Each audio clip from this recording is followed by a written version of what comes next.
Hi, I'm Venora.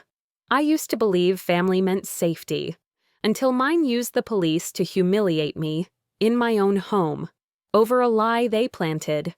15 minutes after smiling through our anniversary dinner, they returned, with officers and handcuffs, and that fake white powder my father left behind. But what they didn't know was what waited for them behind the door, because my husband had already prepared a gift, and it was wrapped in everything they feared most: the truth. Before we begin, tell me, have you ever trusted someone so deeply only to realize they were the ones sharpening the knife? Let me take you back to the night it all came undone. The house smelled like sage and warm bread, Cassian's idea to make it feel more inviting. I moved slowly through the dining room, adjusting the silverware for the third time.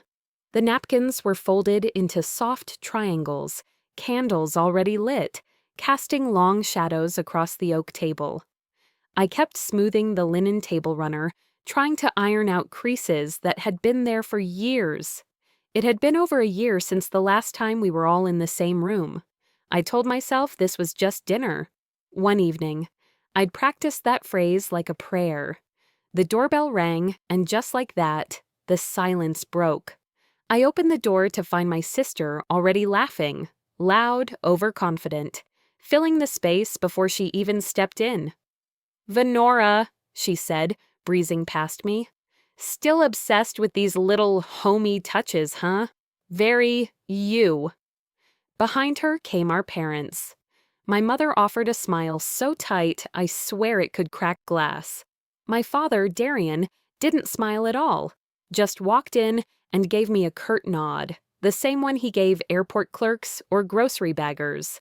His familiar cigarette smell trailed behind him. Marlboro Reds. He'd smoked the same brand since I was a child. He slid the pack into his jacket pocket, the same one with the frayed sleeve. Nothing ever changed with him. Cassian emerged from the kitchen, quiet and steady as always. He smiled at them all, holding a tray of stuffed mushrooms like it was a peace offering. No one acknowledged the effort. "Smells amazing," my mom said vaguely, her eyes on the light fixture instead of me. Dinner began like a performance, everyone in their rehearsed roles. Cressida, the star, launched into tales of her latest charity gala in Seattle. She had the ability to talk nonstop while never asking a single question. I swear the mayor actually pulled me aside and said, "You're doing the Lord's work." She tossed her hair, letting the diamond bracelet on her wrist catch the candlelight. I tried to chime in about a recent case I'd handled, but my father interrupted, mid-sentence. "Still doing that legal aid thing?" he said, not looking up. "I thought that was just temporary." My mother gave a tiny laugh. "Well, it's noble, isn't it?" Cassian reached for my hand, under the table. His thumb traced small circles against my skin.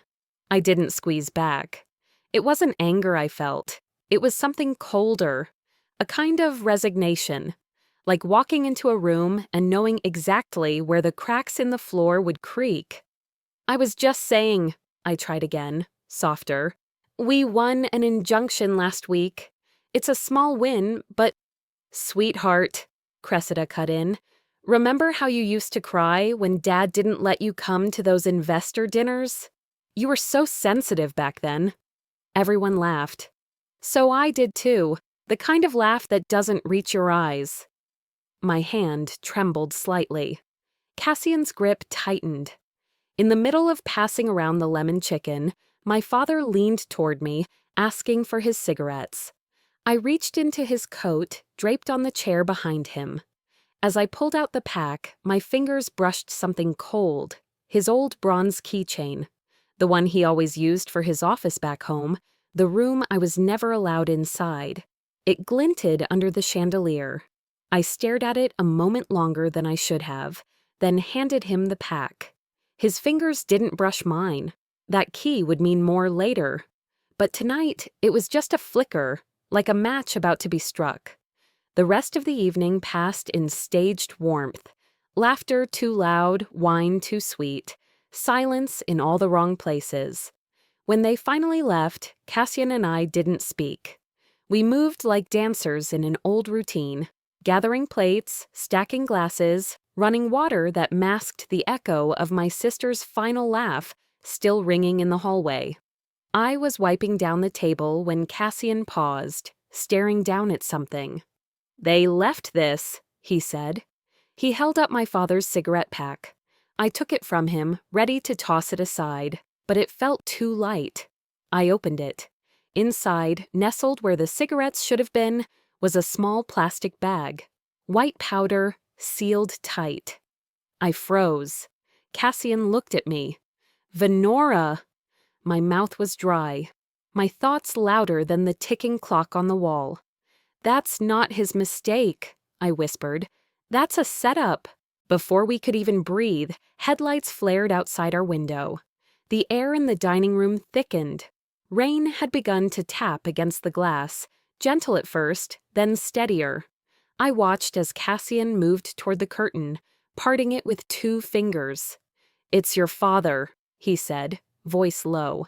"And the police." I didn't even have to look. I could feel it, like a second heartbeat pounding in my ears. "They're back," I whispered. Cassian nodded slowly. "They're not here to apologize." He was right.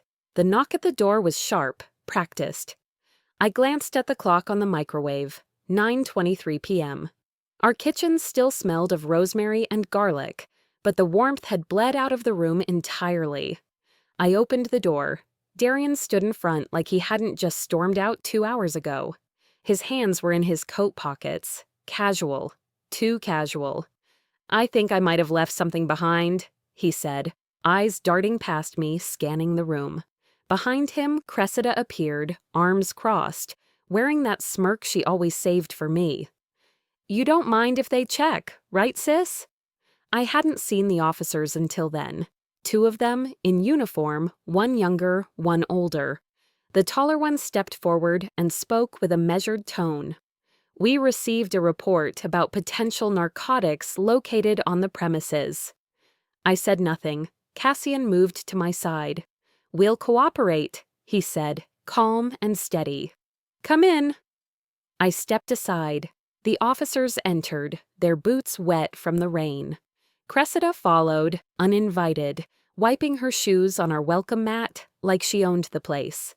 Darian lingered behind, watching me with that same blank face he wore the night I turned down his offer to work at his firm, like I was the one being unreasonable. I kept my breathing even, but inside, everything tensed. My fingers curled slightly. I couldn't show fear, not now, not in front of them. Cressida glanced around the kitchen and gave a little laugh. "Wow, you really cleaned up. You always did like things perfect." I didn't respond. The younger officer scanned the room, eyes landing on the countertop where we'd left the cigarette pack. "Ma'am," he said, picking it up carefully. "Can you explain this?" My stomach clenched. I didn't speak, not because I didn't want to, but because Cassian stepped forward before I could. "I can," he said gently, then turned toward the corner of the dining room where our home security monitor glowed faintly in the dim light. For weeks, Cassian had been telling me something felt off. That the sudden visits, the veiled insults, the odd timing of their calls, it wasn't random, so he'd installed a discreet camera above the dining room archway, just in case. Now that just in case had arrived. Cassian pressed a button on the screen. The video played, silent but clear. The image showed our dinner table, all of us seated, wine glasses full, laughter forced. Then, at 8:47 p.m., Darian, shifting in his chair, reaching into his coat pocket, and placing the cigarette pack down beside the fruit bowl. No one said a word. The officers watched. The room was suddenly too quiet. Cressida's smirk faltered. "Venora, don't lose your temper," I told myself. "Be sharper than that." I turned toward her slowly. You should have deleted your own sins before recording mine. The older officer cleared his throat. We appreciate your cooperation. This seems to clarify quite a bit. Cassian nodded. If there's anything else, you can contact our attorney. The younger officer took notes, apologizing for the disruption. Their presence had shifted now, from suspicion to caution. Darian opened his mouth, perhaps to offer some sort of explanation, but Cassian cut him off. You should leave, now. There was no yelling, no slamming doors, just a heavy silence that made everything else sound louder. They filed out without another word, but at the doorway, Cressida paused, turning to look at me over her shoulder. This isn't over, Venora. My voice was low, even. It never was. I closed the door behind them, locked it, turned the deadbolt. My hands didn't shake this time. Cassian looked at me, eyes searching mine. They'll come back harder next time, I said quietly. And they did. Not with lies this time, but with something far crueler. The next few days felt like walking barefoot across broken glass. The house, usually filled with the soft rhythm of Cassian's jazz playlists or the hum of his voice on work calls, now echoed with silence. He worked later than usual, shoulders heavy, eyes distant. I cleaned things that didn't need cleaning. I kept replaying the footage of my father, his hand, his cigarette pack, his arrogance. But something was shifting inside me. The fear that had once kept me small began to lose its grip. In its place was something steadier, colder, not revenge, not yet, but clarity. I knew my family. They didn't just throw a punch and walk away. They circled back, waited for the bruise to fade, and then aimed for the bone beneath it. 3 days after the police visit, I was at work, trying to settle into the quiet hum of the office. The view from my desk looked out over Burnside Street, where leaves had started turning that tired golden color. It should have been peaceful. Instead, my name echoed from the corner office. Venora, my boss called gently. Could we talk for a moment? He was a kind man, old school, sharp suits, silver tie clips, the kind of person who believed in order. But that day, his hands fidgeted with a pen, twisting it like he wanted it to break. He gestured for me to sit, then turned his monitor toward me. I received this email this morning, anonymous, but it references you.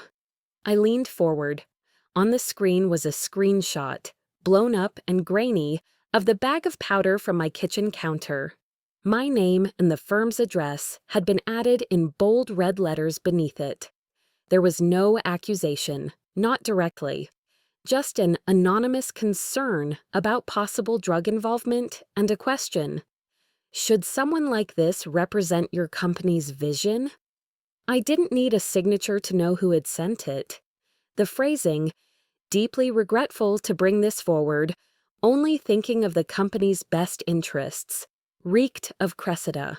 She always knew how to sound polished while cutting deep. I sat back, lifted my chin. It's a setup, I said evenly. My lawyer is already involved. He nodded. Of course, we trust you, but I'm required to notify HR. Of course he was. That's how these things worked. Whisper campaigns always started with a single email. I smiled, thin but composed. Thank you for bringing it to me directly. When I left the office, the sky was already starting to shift. A drizzle fell soft and steady, soaking the pavement without warning. I didn't have an umbrella, so I pulled my coat tight and walked quickly. I passed the corner bakery, the one with the crooked open sign, and the smell of cinnamon rolls that drifted down the block. I used to meet my mother there every other Sunday, back when I was still trying to be salvageable. I saw her then, in my mind's eye, folded hands, lipstick, fading. She was dabbing her mouth with a cloth napkin, smiling like a saint. Be kind, Venora, she'd said, tucking the napkin neatly under her teacup. People remember the quiet ones. At 16, I thought it was wisdom. Now I saw the leash in her hand. I stood there under the awning until the rain let up, that memory lingering like perfume. Then I turned toward home. By the time I walked in, the sky had bruised into twilight. Cassian was at the dining table, laptop open, jaw clenched. He didn't look up right away. "There's something on the neighborhood site," he finally said. "You should see it." He turned the screen. It was a thread, anonymous of course, accusing us of suspicious activity, possible fraud, and a vague mention of unsavory behavior. No names, just enough innuendo to plant doubt. I didn't need a signature to recognize the voice behind the words. It was Darian's favorite game. Say everything while saying nothing. Let suspicion do the rest.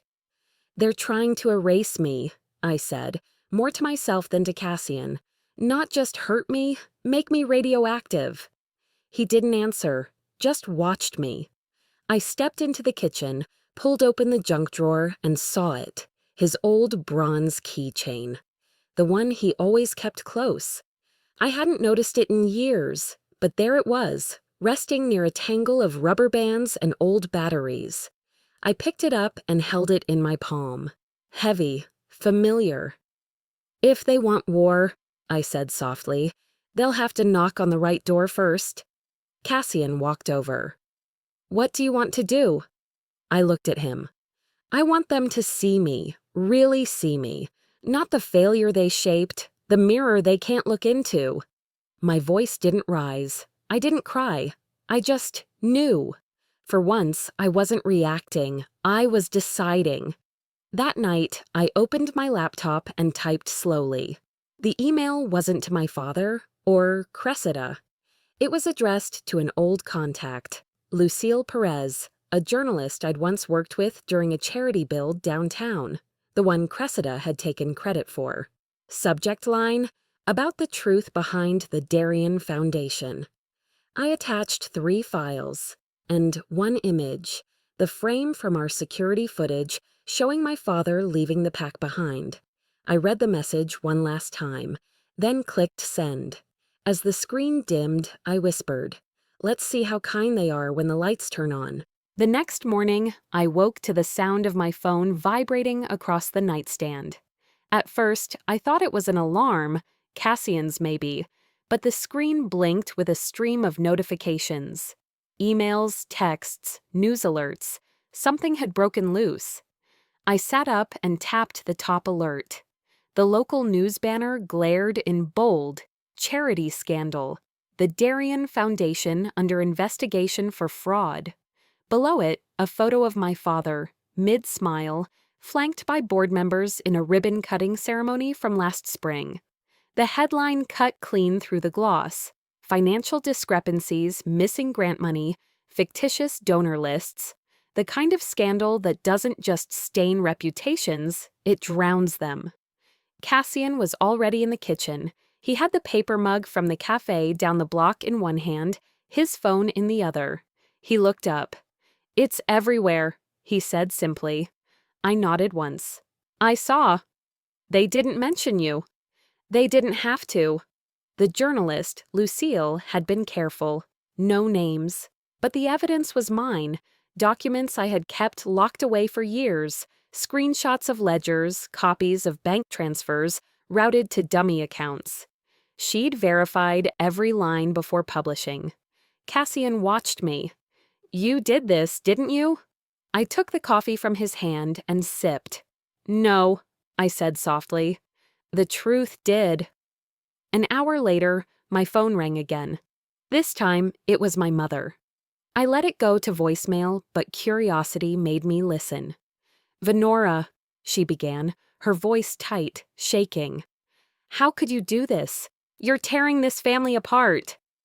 I stood at the window, staring at the neighbor's maple tree, already losing leaves. "It was already in pieces," I whispered to no one. "I just stopped sweeping them under the rug." Cressida texted next. Just 5 words. "You'll regret this, I promise." I read it once, then again, then deleted it. I didn't reply. There was nothing left to say that hadn't already been written between the lines of our lives.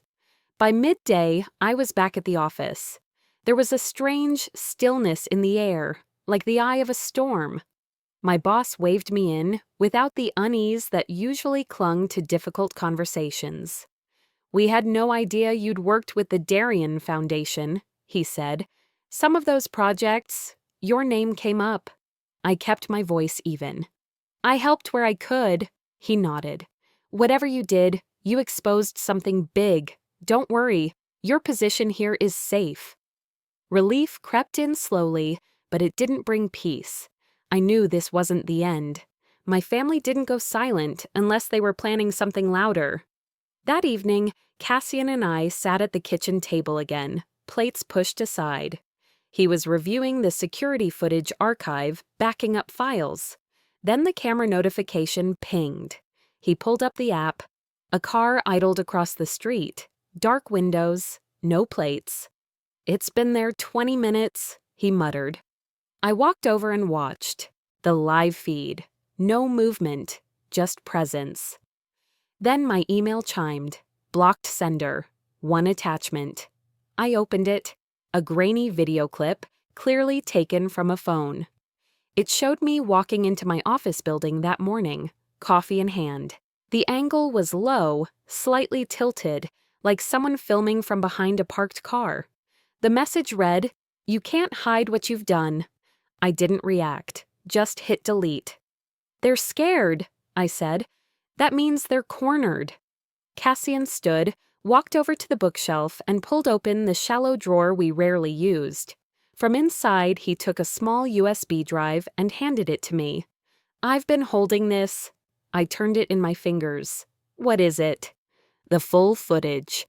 Every minute of the night your father left that cigarette pack. With sound." I looked up at him. "You kept it?" He nodded. I knew this wouldn't end with one lie. I just didn't want us to fight on instinct. I wanted us to finish the story. The weight of that hit me, not just the drive, but the fact that he'd been planning while I was reacting. He didn't see me as broken. He saw me as someone worth protecting, not just defending. Outside, the rain began again. A soft, steady rhythm on the windowpane. The same rain that had fallen the night I first realized they wanted me gone. I walked to the glass and stared out. The street lamp flickered. The car was gone. "They wanted me erased," I said quietly. "Instead, they made me unforgettable." I turned the old bronze keychain in my palm, the edges pressing into my skin like something I wanted to remember. Not because it hurt, but because I was done letting go. Then my phone buzzed, a single message, no contact name, just a line of text. "You've been summoned to the family house." The message sat on my phone like a stone, no name, no punctuation. Just a line that sounded far too much like a command. "You've been summoned to the family house." It didn't say when, it didn't need to. 2 days later, I found myself driving down the winding forest road toward the estate on the outskirts of Portland. The pine trees on either side reached like arms into the fog. Rain clung to my windshield in long, lazy strokes, blurring everything into memory. I hadn't seen the house since my mother's illness. It looked the same in the distance, a cold monument of glass and stone, perched on land my father always called legacy. To me, it had always felt like a mausoleum, not for the dead, but for everything they buried alive. I parked at the edge of the circular driveway, the tires crunching over damp gravel.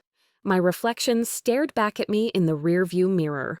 Older, sharper, untouched by the girl who used to cry in this driveway. I breathed once, then whispered, "One last dinner." Inside, the scent was the same. Polished wood, old smoke, and a trace of jasmine my mother had always favored. And they were waiting. All of them. Darien sat at the head of the table like a judge already knowing the verdict. Cressida leaned back in her chair, chin lifted, lips tight. Her husband flanked her like a shadow. My mother, fragile and quiet, folded her hands in her lap as if praying would turn the room into something it wasn't. The table was set exactly as it had been the night of the anniversary. Same porcelain plates, same pale candles flickering down to their last inch. And there it was again, the same cigarette pack sitting neatly beside a folded napkin. I paused at the threshold. It's not a dinner, it's a stage. They don't want to talk, I told myself. They want control. I sat without a word. No greetings, no forced smiles. Darian was the first to speak. "We can end this," he said, folding his hands like a diplomat. "Withdraw your statement. Say it was all a misunderstanding. I'll handle the rest. I'll make sure your name stays clean." I met his eyes, steady. "My name doesn't live in your house anymore." Cressida scoffed. "You're burning this family down. For what? Revenge?" I looked at her, really looked. The woman I once followed around the house, waiting for scraps of kindness. Now she was just a reflection of years of favoritism polished into entitlement. "No," I said softly. "For the truth." Her lips curled.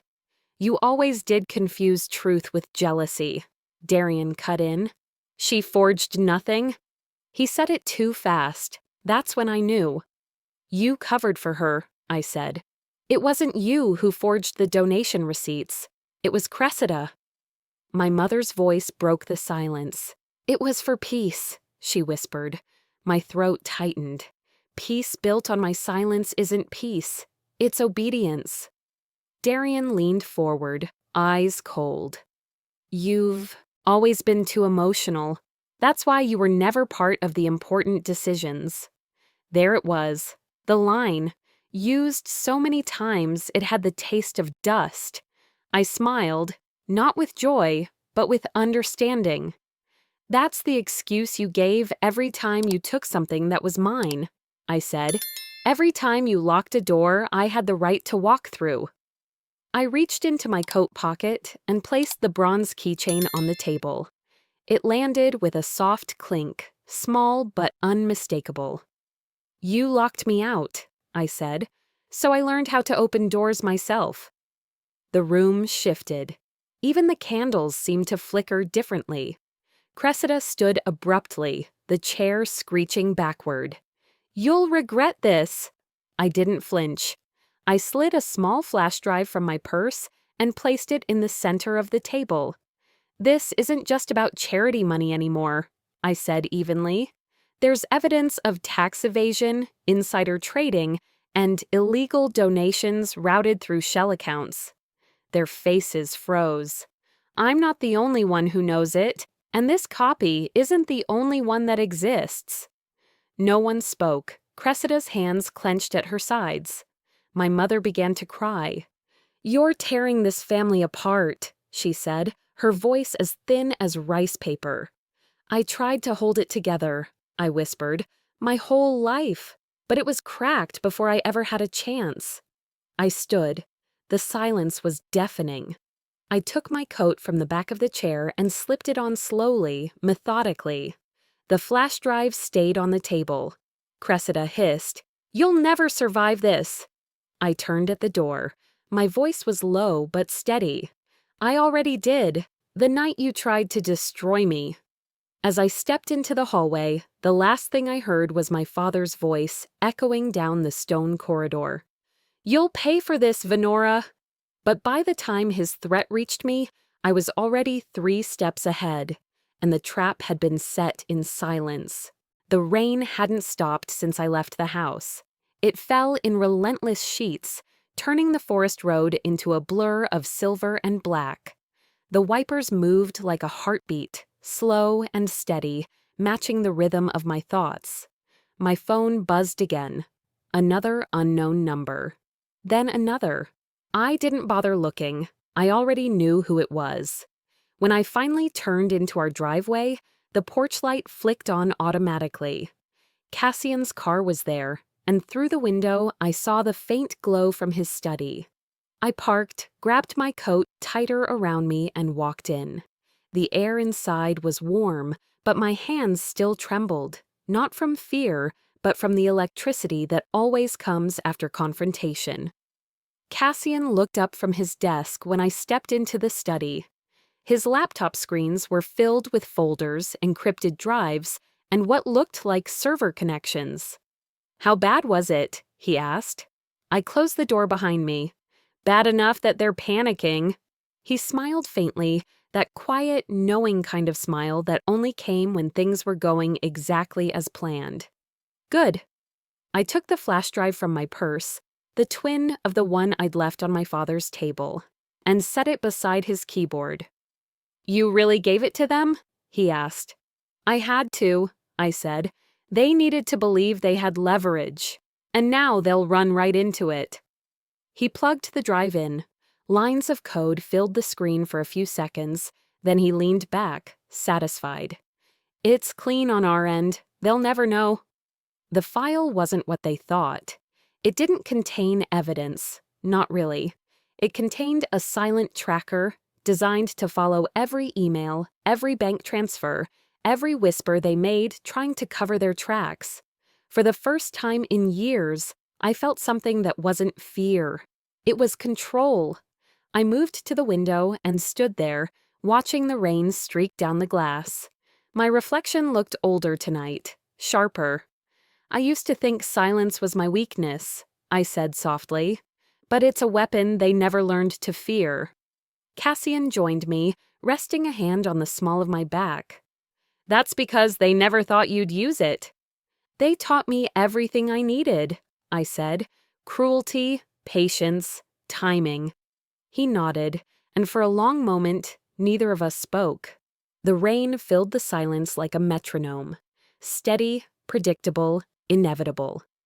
Around midnight, my inbox pinged. A new message, Cressida. The subject line read, "We can still fix this." I clicked it open. "Withdraw your complaint. If you do, we'll make sure your name isn't dragged through what's coming. This doesn't have to destroy you, Venora. You just have to know when to stop.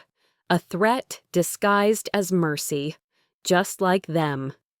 I exhaled through a quiet laugh. "They still think this is a negotiation." Cassian looked over. "What are you going to say?" I typed 2 words. "It's already done."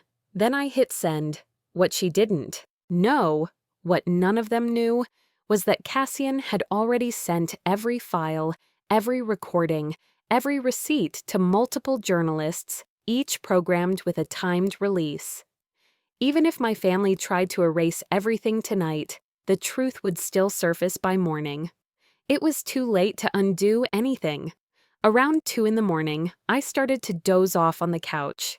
Cassian was still in the study, the glow of his screen painting the walls blue. Then I heard it. A soft thud from outside. Cassian paused, too.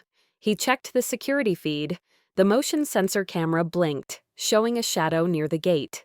Someone was out there. Cassian grabbed his jacket and stepped outside. The rain muffled his footsteps. A few minutes later, he came back in, dripping wet. "Nothing," he said, shaking his head. "Whoever it was, they're gone." Then my laptop lit up.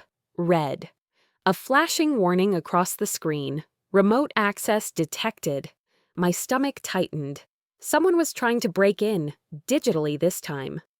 "They're in the system," I said. "They're trying to destroy the files."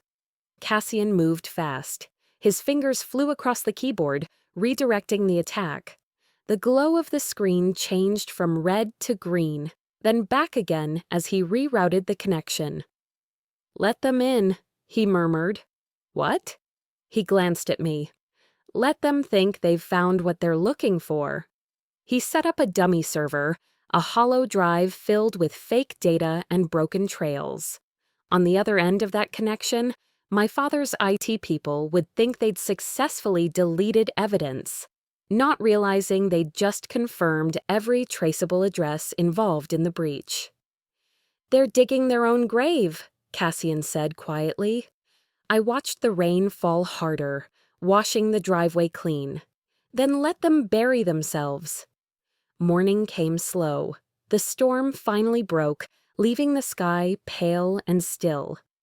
I brewed coffee while Cassian sat at the table scrolling through the morning headlines. His face didn't change, but I saw the tension leave his shoulders. He turned the screen toward me. Authorities to investigate Darien Foundation data breach linked to insider whistleblower. I stared at the words. Then I let out a breath I didn't realize I'd been holding. "It's starting," I said. Cassian nodded. "So begins the clean end." The world outside looked different, washed and quiet, like the moment after thunder when the earth holds its breath.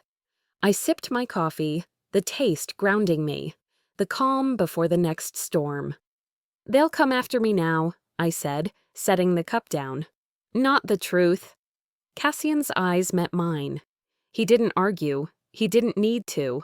Because we both knew. That was exactly what was coming next. The silence after my words hung in the air like fog, thick and unmoving. Cassian didn't speak, and I didn't expect him to. We both knew what was coming next. We just didn't know the shape it would take. It arrived sooner than I thought. I was tidying up the study late Sunday afternoon, organizing files from the night before, when the doorbell rang. A soft, slow chime. Not urgent, not hesitant either. I glanced at the camera feed on my phone. It was her. My mother stood at the front door, wearing a gray coat I hadn't seen since the year Dad was hospitalized for that minor heart scare. Her hair was pulled back, face pale, eyes swollen like she hadn't slept. In her hands, a small brown paper bag, folded at the top. She looked tired, older than I remembered, and alone. Cassian walked in from the kitchen, wiping his hands on a towel. "You want me to stay?" I looked toward the door, then back at him. "No, she didn't come here for you. I think she came to finish something." He nodded once, gave my hand a squeeze, and quietly slipped down the hall. I opened the door. She didn't say anything at first, just looked at me. The kind of look that makes you feel 10 again, even if you don't want to. I stepped aside and she walked in. We sat across from each other in the living room, a low winter light pooling across the rug. The room felt too quiet, too staged, like a conversation waiting to go wrong. "I didn't know they'd go this far," she said finally, voice dry and cracked. I studied her. "Then why didn't you stop them?" Her fingers tightened around the paper bag in her lap. "Because I thought keeping peace was love." "Peace for whom?" I asked. My voice was calm, but my heart was pushing against my ribs like it wanted out. She didn't answer. Instead, she set the bag on the coffee table, carefully, like it was fragile. Then she unfolded the top and reached in. I watched her hand emerge with the same clear plastic pouch that had changed everything. She set it down. Her hand trembled. "It wasn't what you thought," she whispered. "It wasn't drugs. It was just crushed sugar tablets. Your father, he only wanted to scare you, to make you panic, make you doubt yourself." I blinked, the air catching in my throat. Fake. It was fake. But somehow that only made it worse. "He humiliated me," I said, barely able to get the words out. "In front of the police, in front of my sister, and you. You stood there. You didn't say a word." Tears began to slide down her cheeks. She didn't bother wiping them away. "He's your father, Venora," she said. "He's old. He doesn't understand how things work anymore." "No," I cut in, sharp. "He understands exactly how things work. Enough to use the police like a weapon. Enough to make me question my sanity. That's not ignorance, Mom. That's cruelty with a plan." She didn't argue. The silence between us was thick, not the kind that brought comfort, the kind that filled the room like smoke, slow and suffocating. And even through the ache in my chest, I realized something brutal. I still wanted to forgive her. Some part of me still hoped she'd reach across the divide she helped build, but she didn't. Instead, she stood up, voice breaking. "If you destroy him, You destroy all of us. I looked up at her. Then maybe destruction is what truth looks like. Her hand moved before I saw it coming. A weak, shaky slap that barely grazed my cheek. It didn't sting, not physically. She gasped like she hadn't meant to do it, but I didn't flinch. I looked her straight in the eyes and whispered, "Now I know why Cressida became who she is. You taught us silence and called it grace." She collapsed onto the couch, sobbing now. Not loud, just broken. I knelt down in front of her, not to comfort, not to console, just to see her clearly. Outside, the rain began again. It hit the windows softly, the same rhythm that had followed me through every storm in this family. Always returning, always reminding.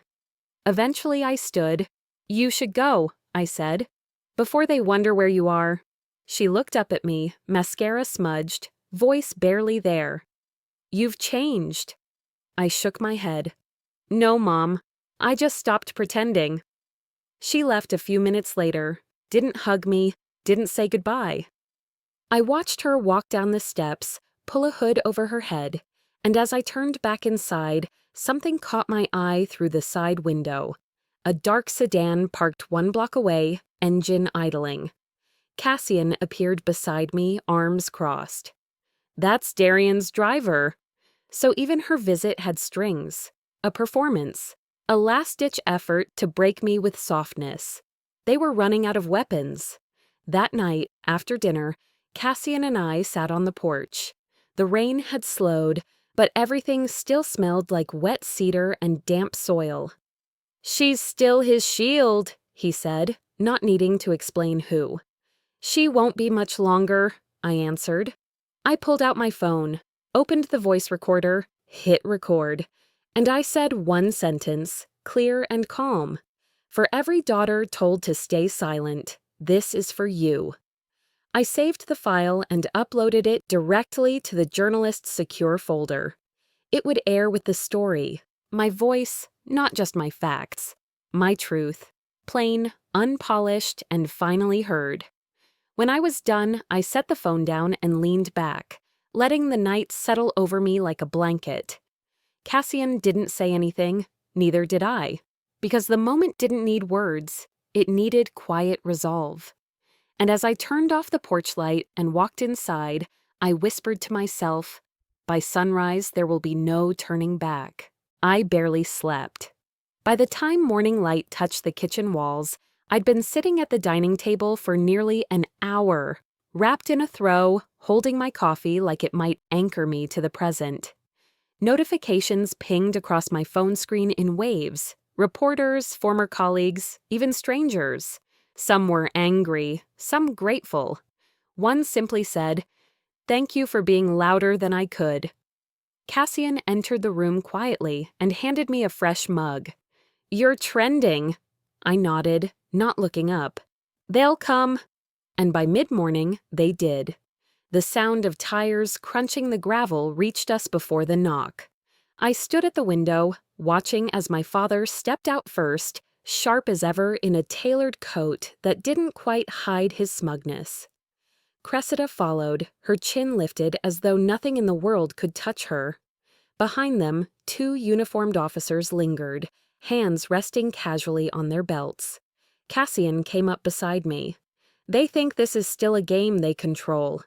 "Let's give them the illusion a little longer," I said, taking a sip of my now cold coffee. The doorbell rang. I opened it. Darian didn't waste time.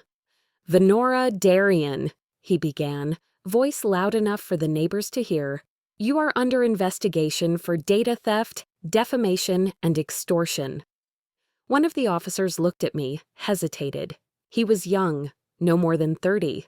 His partner, older, was scanning the porch with careful eyes. I offered a small smile. "You might want to check your source first." The younger officer looked down at his phone as it buzzed. His brows pulled together, and he glanced at his partner. A quiet exchange passed between them. Behind me, Cassian had already moved to the dining table, the same one where it all started. The screen of his laptop glowed. He connected it to the living room TV with a single cable and motioned to me. "Would you like to show them?" he asked. I turned toward my father, whose mouth had flattened into a line. "You remember this table, don't you?" I said, stepping aside. "The night you tried to teach me a lesson." Cassian pressed play. On screen, grainy but clear footage.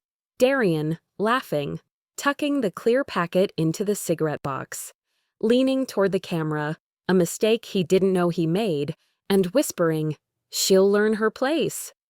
The room went still. Even Cressida took a step back. I looked at my father. "This was your gift to me, but I thought I'd return the favor." Cassian opened another file. Wire transfers, flagged accounts, timestamps, audio files clipped from private calls. Everything real, everything ready. One officer stepped forward, voice calm but firm. "Sir, I'm going to need you to come with us." Cressida spun toward him. "What? No, this isn't real. She's making it all up." I didn't raise my voice. I didn't need to. "You taught me silence," I said, looking directly at her. "That's the only reason you're so shocked to hear me now." She lunged, her face contorted in rage, but the officer stopped her with a hand. Outside, my mother stood near the car, her hands clasped, mouth trembling. She didn't move, she didn't speak. As they led my father away, the weight in my chest didn't lift. It shifted, from pain to something like release. When the cars were gone, I stood in the doorway, one hand gripping the frame for support. Cassian appeared beside me, quiet as ever. "You did it," he said. I shook my head. "No, I just stopped them from doing it again." We walked back into the kitchen. The cake from that anniversary night still sat in the fridge, wrapped in plastic, untouched. I opened the door, stared at it for a moment, then shut it. "Some celebrations," I murmured, "take years to finish." The dining table, once a place where my voice was swallowed, now felt different. It wasn't just wood and polish anymore. It had become a stage for justice, a witness. Rain tapped softly against the windows as I sat down with my journal. The pen moved almost on its own. Forgiveness doesn't mean silence. Sometimes it means saying everything, once, clearly, and never again. Cassian pulled the blinds closed, dimming the light. "What now?" he asked. I looked at him, then at my laptop still open on the table. "Now we rest," I said. "Then we rebuild. But not for them, for us." A new message popped into my inbox. The subject line read, "Your story matters. Let's help others find theirs." It was from a national advocacy group for whistleblowers. They wanted me to speak, to lead, to turn my pain into policy, my voice into movement. I closed the lid of the laptop gently. "He wanted me to disappear," I said, almost to myself. Instead, my voice became the proof. 6 months. That's how long it had been since the last thread unraveled, since the last door slammed, since my voice finally echoed louder than the ones that tried to silence it. The mornings in Portland felt different now, not just in the air, but in me. As I pulled into the small parking lot beside the old red brick building, the sign above the door caught the light just right. The Phoenix Network. Support for financial abuse survivors. The name still gave me a strange kind of chill, not fear, but memory. The kind of memory that no longer burned, just warmed, like an ember kept for its quiet glow. Inside, the scent of brewed coffee mixed with faint citrus cleaner and something I hadn't felt in years, calm. Cassian was already there, talking softly to 2 volunteers who were unpacking boxes of donated laptops. I watched him for a moment before setting down my bag. No yelling, no accusation, no shame. Just the hum of people trying to help each other rebuild. And this time, not one of them wore a mask. I stepped into my office, a small corner space with secondhand furniture, a crooked plant in the window, and a shelf that still smelled of pine. As I settled in, my phone buzzed. Breaking. Former Foundation CEO Darian, sentenced to 5 years for fraud, evidence tampering. No photo, no flattering headline, just the truth in clean black letters. Cassian appeared in the doorway, 2 mugs in hand. "You okay?" I nodded, staring at the screen. He finally faced something he couldn't spin, buy, or bully. He didn't say anything else. He didn't need to. Later that afternoon, a small envelope arrived, slipped between workshop flyers. No return address, but the handwriting stopped me cold. I opened it at my desk. I don't expect forgiveness, but you were right. Silence isn't love. Mom. I stared at the note for a long time. The ink was slightly smudged, maybe tears, maybe rushed hands. No apology, no excuses, just something real at last. I folded it slowly and placed it inside a wooden box I kept near the window, labeled in small gold script, "Truths I'll Keep." It sat between a tiny angel figurine from a former client and a riverstone Cassian found on a hike, one with a natural crack right through the middle. By early evening, I found myself standing before a circle of women, survivors, fighters, mothers, daughters, all of them carrying stories like mine, each one different in its details but the same in its ache. They listened while I spoke. "You don't owe them your silence," I told them, my voice steady. "You don't owe anyone your peace, but you owe yourself the right to begin again, and not in fear." No one clapped loudly. There were no cheers or standing ovations, just quiet nods, misted eyes, and a few hands reaching for each other across the circle. Cassian stood at the back, arms folded, a gentle smile playing at his lips. That man had seen every piece of me, broken and mending, and stayed. That night, after we locked up the office, we walked by the river. Spring had come early that year, and the breeze carried the scent of wet bark and blooming lilac. Cassian looked at me, his voice low. "Do you ever think about that night?" I knew exactly which one he meant. "Every time it rains," I said, "but it doesn't sting anymore." Above us, gray clouds drifted quietly, and a faint drizzle began to fall. Not a storm, not this time. Just a whisper of water, touching the earth like a promise. We stopped at a bench. He reached into his coat and handed me a tiny silver box. Inside was a pendant, a small disc engraved with one word, resilient. I ran my thumb over the metal, the groove of each letter grounding me. "That's the only legacy worth keeping," I whispered. We didn't speak again as we walked back home. Words weren't needed. Peace doesn't always come with music or banners or applause. Sometimes it arrives silently and stays. At home, I went to the bookshelf and pulled down my journal, the one I'd started during the worst of it, the one I thought would hold pain forever. I opened to the last page and wrote, slowly, "Justice isn't always loud. Sometimes it's just the sound of your own heart, finally at peace." I closed the journal and placed it beside a photo frame, just Cassian and me at a quiet anniversary dinner. No speeches, no staged toasts, just love, honest and earned. I walked through the house, checking the windows, turning off lights. When I reached the last switch near the front door, I paused.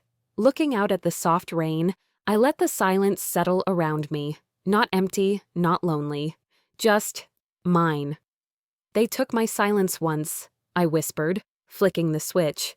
"But this time, it's mine to keep."